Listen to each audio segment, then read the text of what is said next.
안녕하세요. 오늘은 아모스를 공부해 보겠습니다. 아모스는 남쪽 유다 전승에 속한 예언자죠. 그래서 아모스에 대해서 살펴보면은 아모스는 예루살렘 남쪽 20km 지점에 있는 드고아 출신으로 알려져 있습니다. 그리고 아모스는 동물 사육자였고 뽕나무 재배자라고 성경에 보면은 기록이 되어 있죠. 아모스 7장 4절에 그렇게 기록이 되어 있습니다. 그런데 이제 우리가 얼른 생각하면은 이제 그 가축을 키우고 또 뽕나무를 재배를 했다 하면은 이제 농부일 거다. 그리고 농부라면은 이제 잘 못 배우고 또 이제 세상의 정세라든가 이런 정치에 대한 관심은 좀 덜할 거다. 이렇게 생각할 수가 있습니다.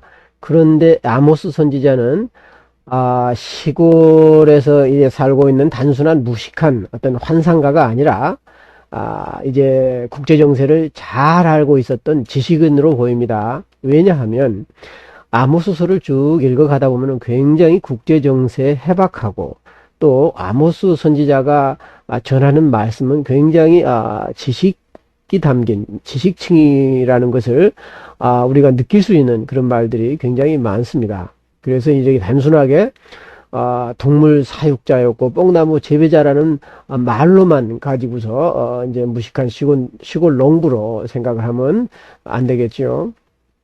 그래서 그 아모스의 출신 및 생애를 살펴볼 때 두 번째로 아모스는 자신이 인정하듯 직업적인 예언자, 즉 나비가 아니라 마리 지역의 타혼가들처럼 평범한 개인으로 환상을 봤다는 겁니다. 마리 지역에 대해서 여러분들이 이제 두 번째 주에 공부했던 고대 근동의 예언에서 메소포타미아 지역에 있는 그 말이라는 지역을 아마 살펴봤을 겁니다. 그래서 기원전 18세기에 그 마리 지역에서 예언자들이 많이 활동을 했습니다. 그리고 그 마리 지역에서 발견된 수많은 문서들이 있는데 이런 것을 가리켜서 우리는 마리 문서라 그렇게 얘기를 하죠. 그래서 이 마리 지역을 우리가 좀 살펴볼 볼 필요가 있는데 이 탈혼가들 이제 황홀경에 사로잡히고요. 엑스타시 이제 그 예언의 말을 전했던 굉장히 우리 구약 성경하고 비슷하죠. 구약 성경에 나오는 그 예언서들과 또 예언자들과 상당히 유사한 것들이 많습니다.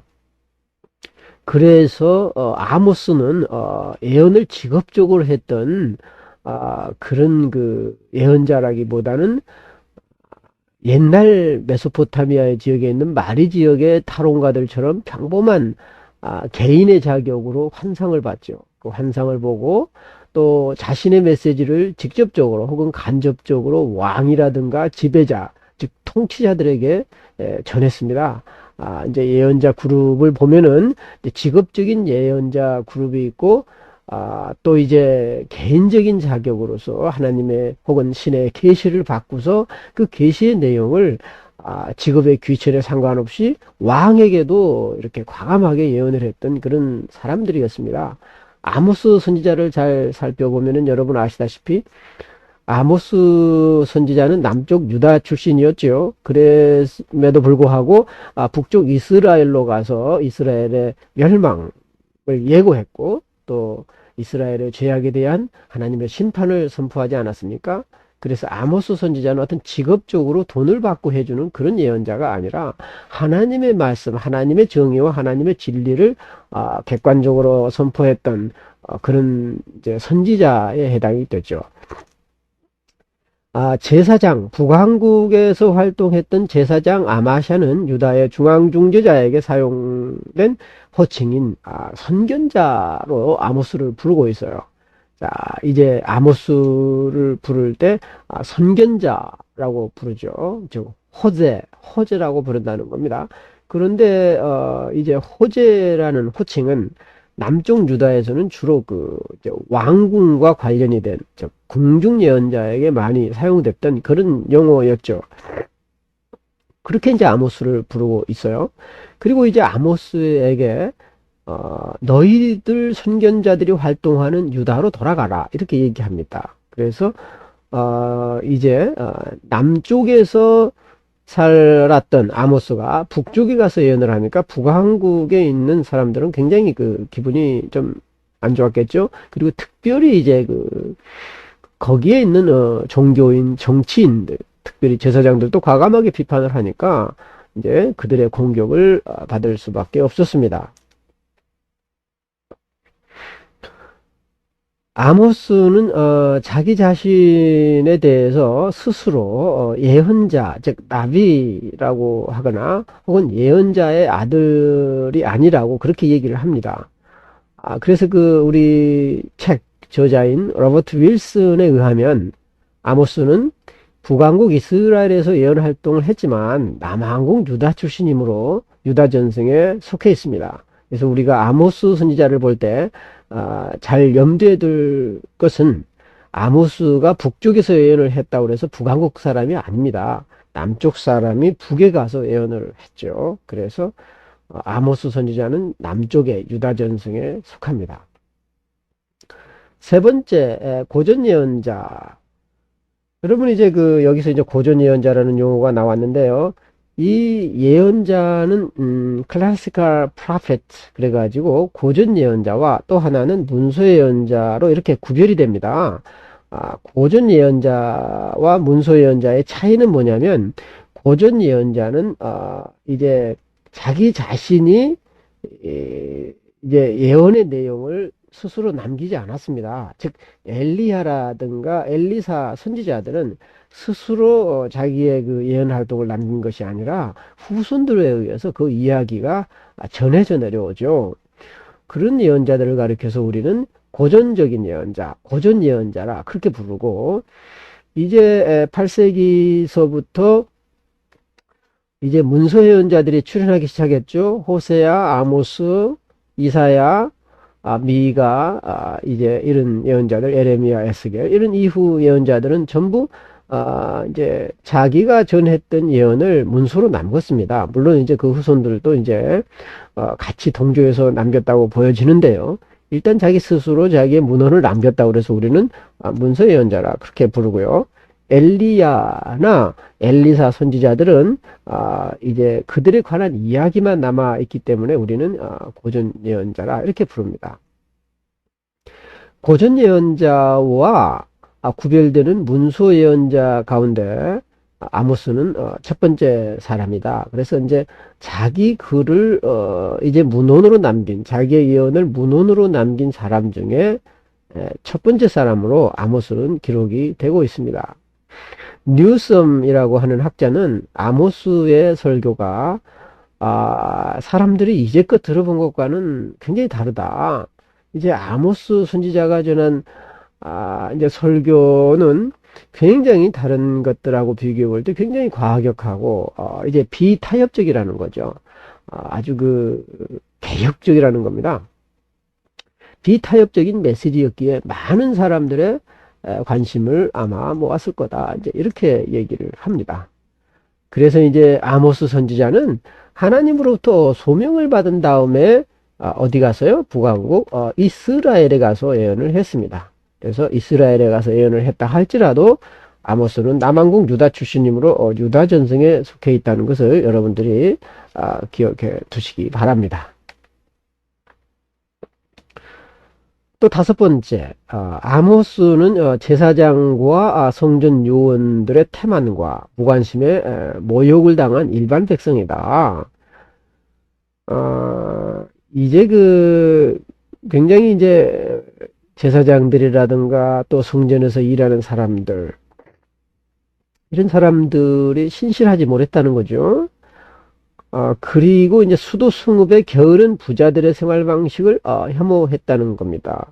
그래서 이제 비록 농촌에 살았지만은 이제 수도에서 도시에서 살고 있는 사람들, 게으른 부자들 그리고 그들의 생활 방식이 타락했다는 거죠. 그리고 아모스의 사회적 배경에 관해서는 그가 싹군이나 농부라기보다는 오히려 자신의 경제적인 역량을 갖춘 아마 재산가일 거다. 상당히 지식도 갖춘 지식가면서 재산가일 거다 하는 이제 견해가 아주 이제 일반적으로 되어 있습니다. 그 다음에 이제 여섯 번째 보면은요, 아모스는 분명히 북쪽의 주변적 예언자로 활동을 했습니다. 이제 아무래도 남쪽 유다 출신이 북한국에 가서 예언을 하다 보니까 이제 중앙 정부에서 일하기는 어렵겠죠. 그래서 아무래도 주변적인 예언자로 주변 활동할 수밖에 없습니다. 거기에서 북한국 이스라엘에서 아모스는 자기 출신인 유다의 노선을 따랐습니다. 그래서 유다의 노선을 따라서 사회, 종교 제도를 개혁하려고 했어요. 그래서 북한국 사람들이 생각할 때는 굉장히 이질적이고 이제 그들의 마음을 상하게 한 아마 이런 요인도 있을 겁니다. 그래서 그 아모스의 예언은 북쪽 체제와 일반 대중의 반발을 야기시켰습니다. 아모스서를 쭉 보면 이제 그런 구절들이 나오죠. 그리고 이제 아모스 선지자의 말을 듣는 북왕국 이스라엘 백성들, 그 청중들은 그의 예언자적인 권위마저 인정하지 않았습니다.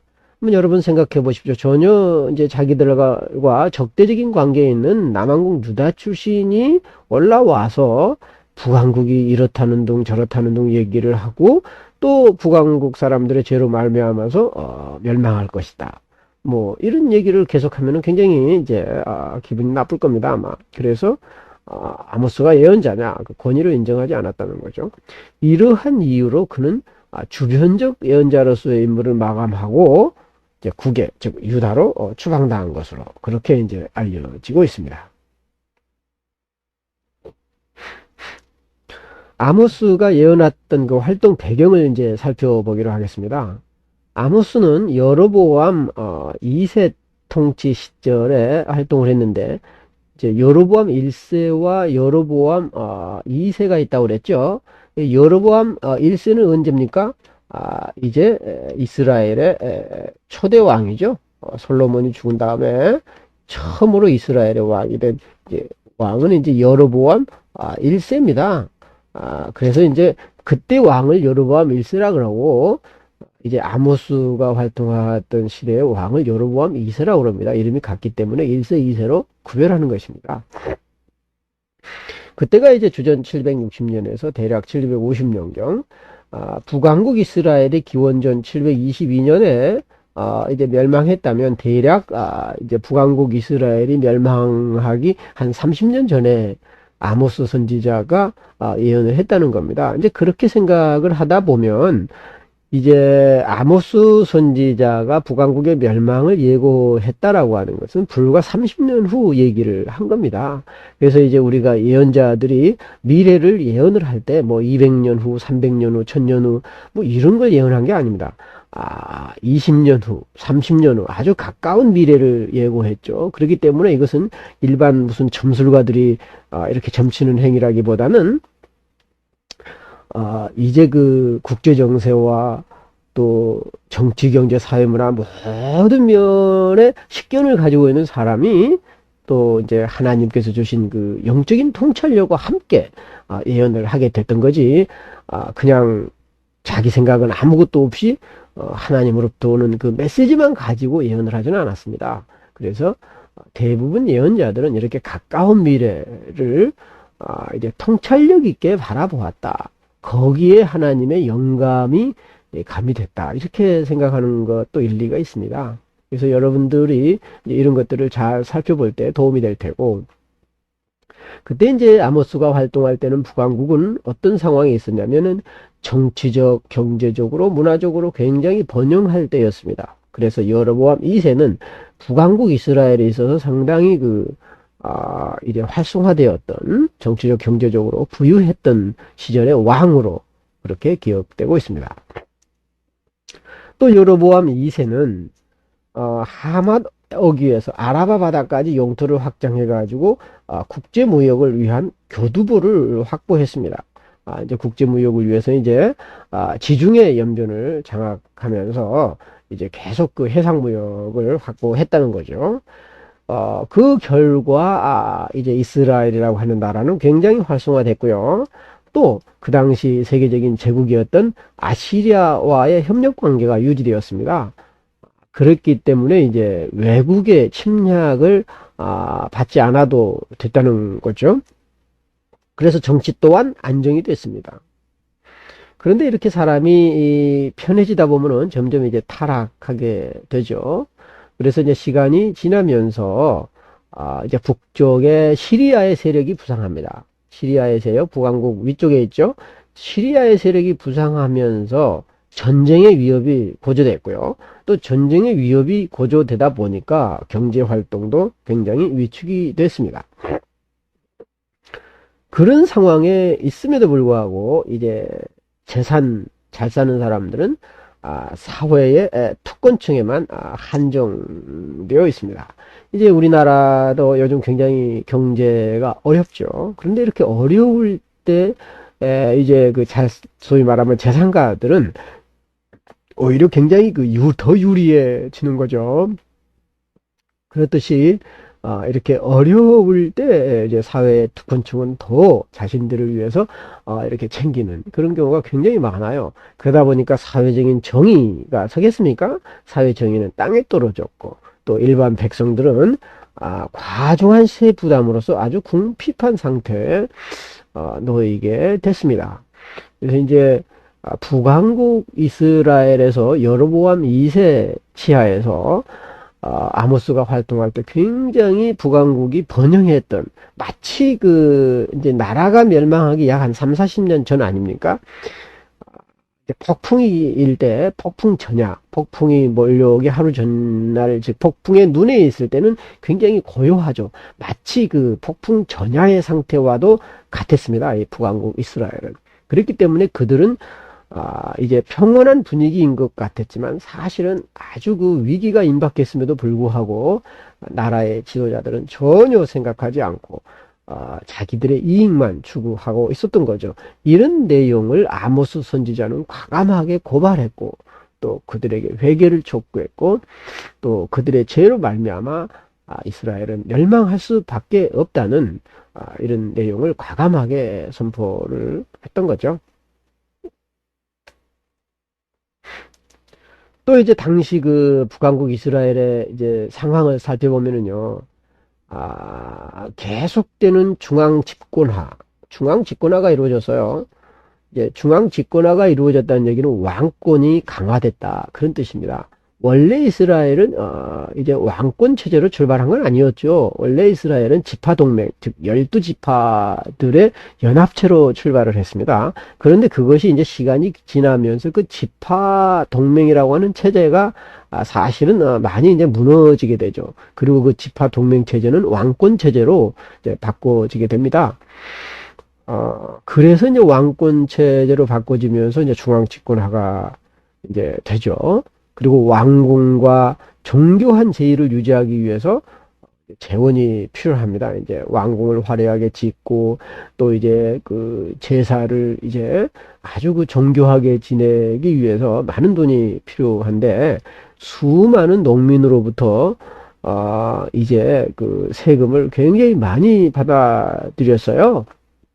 근데 농민들은 이제 돈이 없고 땅이 잘 없는데 이제 농민들에게 아주 세금을 많이 받아들였는데 성경에 보면은 과다한 징세라 그런 말이 나옵니다.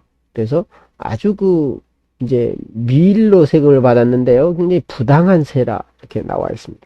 그리고 당시에 농민들은 자기들의 땅을 가진 것이 아니라 도시에 있었던 지배계층들이 시골에서 이제 시골에 이제 농토를 사는 거죠.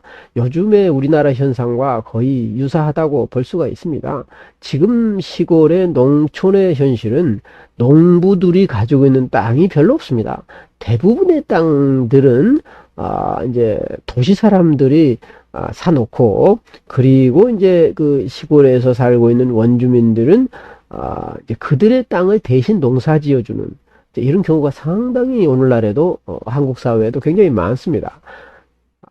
이제 이스라엘 사회에서도 그런 경우가 굉장히 많았어요. 그래서 부재지주라고 하는 것은 농촌에서 살지 않는 지주를 말합니다.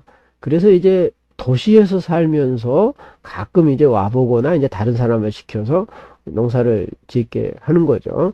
그래서 이제 부재지주의 어마어마한 토지, 부재지주들이 엄청난 땅을 소유하고 있습니다. 오늘날 도시 근교에 있는 아마 농촌은 아마 대부분이 도시민들의 소유로 넘어가 있다고 해도 과언이 아닐 겁니다. 바로 이런 현상들, 부재지주의 어마어마한 토지, 그리고 이제 농촌 사람들 군복무를 해야 됐고, 그 다음에 또 나라에서 무슨 일이 일어나면 강제 노동으로 이제 착출됐는데요. 이런 것들이 원래 이스라엘이 출발하게 되었던 옛 질서를 파괴하는 주된 요인이었습니다. 옛 질서라고 하는 것은 이스라엘의 12지파가 모여서 그 하나님과의 맺은 계약에 의해서 움직여졌던 계약 공동체였습니다. 그 계약이라고 하는 것은 12지파들에게 땅을 분배했죠. 하나님께서는 분배해가지고 그 분배한 땅을 서로 침략하거나 나누거나 하지 않았습니다. 그리고 결혼을 하더라도 그 지파 안에서만 결혼을 하게 함으로써 이제 이쪽 지파의 땅이 다른 쪽 지파에 속하는 일이 없도록 엄격하게 막았던 것이 이스라엘의 초기 그 지파 공동체였습니다. 그런데 이런 것들이 이제 중앙 집권화가 이루어지고 재산가들이 형성되면서 농부들은 농촌을 빼앗기고 땅을 빼앗기고 이제 농토를 떠나는 이런 일이 벌어졌다는 거죠. 그래서 이제 계약법이 파기되었던 상황이 벌어지게 됐습니다. 당시 페니키아와의 교역이 이제 확대됐고요. 또 이제 여로보암 2세 때 군사 원정이 성공함에 따라서 재물을 거두어 들이면서 또 새로운 부가 생산됐어요. 그래서 굉장히 국가 전체적으로 보면은 어떤 생산량이 늘어나고 이제 잘 살게 된 것처럼 보였지만 그것은 사회적인 하층 계급으로는 내려가지 않았습니다. 오늘날 우리나라가 물론 이제 상당히 경제적으로 발전이 됐죠. 그리고 사회적인 간접 자본, 사회적 인프라가 굉장히 확대된 것만은 사실입니다. 그런데 또 한편으로는 빈익빈 부익부 현상이 갈수록 이제 벌어지는 이런 현상, 굉장히 사회적으로 이제 공감대 형성을 가로막는 이런 요소들이 굉장히 많이 발생하고 있습니다. 그래서 당시 북왕국 이스라엘에서도 잘 사는 사람들은 굉장히 잘 살게 되고 못 사는 사람들은 아주 형편없이 이제 어려움을 겪는 이런 경우가 발생했다는 거죠. 이것은 굉장히 사회적으로 위험한 시기라고 볼 수가 있습니다. 자, 그럼 네 번째, 그 당시 아모스가 활동했던 북왕국 이스라엘의 상황을 살펴본다면 네 번째로 보면은 이스라엘에서 왕조 체제가 수립되면서부터 왕조의 세력을 과시하기 위해서 호화로운 궁전을 지었어요. 이제 아무래도 이제 중앙 집권화가 형성되다 보면 이제 궁전을 멋있게 짓겠죠. 그리고 이제 막중한 부채를 감당하지 못한 농민들의 토지를 돈 있는 사람들이 이제 매수를 했습니다. 농민들은 계속 세금을 내야 되고 또 이제 빚을 또 얻어서 생활을 해야 되고 또 금년 농사진 것을 세금으로 내야 되기 때문에 또 먹을 것은 또 빌려 써야 되는, 자기가 농사진 것 중에 일부를 또 빚으로 얻어야 되는, 그러면서 부채가 가중됐습니다. 그 결과 주전 8세기에는 이미 토지를 소유한 자유농민의 계층이 거의 소멸되다시피 했습니다. 이건 굉장히 엄청난 사회 변화입니다. 원래 농부들이 가지고 있던 땅을 다 지주들에게 빼앗기고 정치가라든가 경제가들, 재력가들한테 빼앗긴 거죠. 그래서 결국은 자유농민의 계층이 소멸돼 버리고 이스라엘 사회에서는 상류층의 가진 자들과 그렇지 않는 두 개의 뚜렷한 계층으로 구별이 됐습니다. 그래서 이제 자유농민은 거의 농노와 같은 수준, 노예와 같은 수준으로 전락할 수밖에 없는 이런 상황이 벌어지게 됐다는 거였죠. 우리나라에도 요즘 이제 중간 계층보다도 오히려 사람이 이제 아주 잘 사는 계층과 못하는 계층 두 개의 계층으로 구별되는 듯한 그런 양상을 보이고 있지 않습니까? 근데 사실은 나라가 안정적으로 발전하기 위해서는 중간 계층이 굉장히 많아야 됩니다. 중산층이 많아야 되는데 요즘은 이제 그 양극화되는 그런 현상이 없지 않아 있습니다. 이런 것들을 극복할 때 나라의 경제는 이제 안정이 되겠죠. 그리고 민심도 안정이 아마 될 겁니다. 아모스 선지자의 이제 신학을 한번 살펴보겠습니다. 아모스 선지자가 전했던 그 예언서 속에 있는 그 신학적인 내용을 살펴보면은 첫 번째로 죄를 고발합니다. 이 죄라고 하는 것은 북왕국 이스라엘의 죄를 고발하겠죠. 그래서 죄를 고발하고 그 죄에 따른 하나님의 심판을 선포했습니다. 그래서 재앙을 선포한 거죠. 좋아하지 않겠죠. 이제 자기가 죄를 지었다 할지라도 재앙을 선포하는 걸 듣는다라고 하는 것은 대단히 아마 고통스러운 일일 겁니다. 그리고 이제 주변국의 민족들을 공격한다. 그래서 이스라엘의 주변 나라들, 너희들도 이제 잘한 게 없다. 너희들에게도 죄가 많다. 이런 식으로 주변 나라들을 공격했고요. 또 그들의 죄악으로 말미암아서 또 그들도 이스라엘과 함께 심판받을 수밖에 없다라는 얘기를 했습니다. 그리고 이제 이스라엘에게도 이제 심판을 선포했죠. 두 번째로 이스라엘의 예배와 실존 일반을 거부했다. 이 얘기는 뭐냐면 이스라엘의 예배가 지나치게 형식적이었다는 겁니다. 진실되지 못했던 거예요. 그리고 실존 일반이라고 하는 것은 그 삶의 양식, 이스라엘 사람들이 살아가고 있는 그 삶의 양식 자체가 아주 부정적이었다는 거죠. 그래서 그것을 거부했습니다. 하나님의 삶이 하나님께서 보시기에 아름다운 삶이 아니었다는 거죠. 그래서 그런 그 이스라엘의 삶 자체를 이제 아모스가 거부했고요. 세 번째로 보면은 이제 야훼 하나님과 이스라엘의 결혼 동맹체를 얘기합니다. 그 얘기는 뭐냐면 이제 호세아 선지자의 영향을 받은 듯한 그런 이제 암시가 좀 있죠. 왜냐하면 하나님은 이제 신랑이고요. 이스라엘은 신부로서 신랑과 신부가 만나서 거룩한 혼인 계약을 맺고요. 서로 간에 신의를 지켜야 한다는 그런 이제 유비적인 관계가 있는 겁니다. 꼭 진짜로 하나님은 신랑이고 이스라엘은 신부고 이런 것이 아니라 신랑과 신부의 관계처럼 둘 다 이제 그 정결해야 되고 또 남자는 남자대로 여성에 대해서 아내에 대한 이제 그 정결한 그 결혼 약속을 지켜야 되고요. 또 이제 여성은 여성대로 남성에게 약속을 지켜야 되듯이 거룩한 동맹체다. 이런 그 유비적인 관계로 이제 표현되고 했었죠. 그런데 아모스 역시 하나님과 이스라엘 사이에는 남편과 아내의 그 결혼 관계, 결혼 동맹체와도 같다. 이런 얘기를 했다는 거죠. 그 얘기는 뭐냐면은 너희들이 그만큼 하나님 앞에서 신실해라. 다른 신을 섬긴다라고 하는 것은 하나님을 배반하는 것과 같다. 이제 그런 의미죠. 네 번째로는요, 이제 선택사상을 비판했습니다. 자, 이제 선택사상을, 예언자들은 선택사상을 비판을 가끔 했어요. 자, 이스라엘 사람들이 이제 하나님을 믿고 따랐던 것 중에서 가장 중요한 것은 뭡니까? 하나님이 우리를 선택했다는 거예요. 그러면 선택했기 때문에 모든 것을 이제 우리의 요구를 들어주시고 우리의 아픔을 이해하시고 우리를 구원하시고 하는 이제 자기중심적으로 해석을 해버립니다. 오늘날 많은 기독교인들도 그렇게 생각을 하죠. 하나님이 나를 선택했다. 그런데 이제 제가 언젠가 러시아에 이제 끌려갔던 그 유대인들의 그 아픔을 노래한 이런 그 역사 기록물, 영상물을 제가 본 적이 있는데요. 거기서 이제 바이올린을 키는 그 유대인이 이제 하는 그 하소연을 제가 들은 적이 있습니다. 러시아가 이제 우리 한인족도 그랬지만은 이제 다른 그 외국인들을 어느 한 곳으로 이제 모으는 그런 이제 이주 정책을 많이 썼지 않습니까?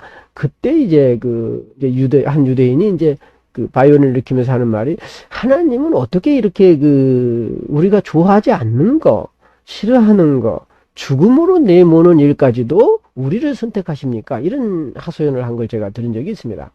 하나님이 이스라엘을 선택했다라고 하는 것은 반드시 좋은 일에만 선택하는 것이 아니라, 인류의 모든 죄를 대신 짊어지는 듯한 이런 아주 고통스러운 일을 시킬 때도 하나님은 이스라엘을 선택한다는 거죠. 그런데 대부분의 사람들은 그런 건 시키지 않는다. 하나님은 오직 우리에게 도움을 주고 구원을 주고 우리에게 행복을 주기 위해서 선택했지, 그렇게 어려운 일을 시키기 위해서 선택했다라고 생각하지 않습니다.